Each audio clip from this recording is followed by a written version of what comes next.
எல்லாவற்றிற்காகவும் ஜெபம் பண்ண வேண்டும். இந்த வார்த்தைக்குள்ள எல்லாம் அடங்கிருச்சு.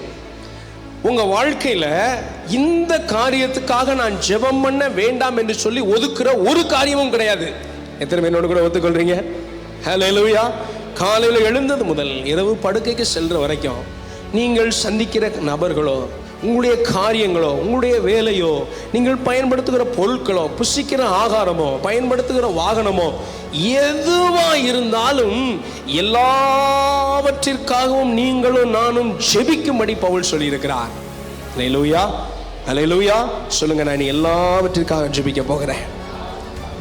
ஆமென், ஆமென். எல்லாவற்றிற்காகவும் கேட்கும்போது, ஆண்டவர்கிட்ட கேட்கும்போது, ஏதாவது பொருள் ஆசீர்வாதங்களுக்காக, பொருளாதார நன்மைகளுக்காக மாத்திரமல்ல. சாலமோன் ஞானத்திற்காக ஜெபித்தார். தானியேல் மறைபொருளுக்காக ஜெபித்தார். வேதத்தில் உள்ள பரிசுத்தவான்கள் சோதனையில மேற்கொள்ளும்படி இயேசு கிறிஸ்து ஜெபிக்க கற்றுக் கொடுத்தார். அல்லேலூயா, ஆமென். ஆகவே பரிசுத்த ஜீவியமோ ஆசீர்வாதமோ எல்லாவற்றிற்காகவும் நீங்களும் நானும் முதலாவது செய்ய வேண்டியது ஜெபம். ஆமென்.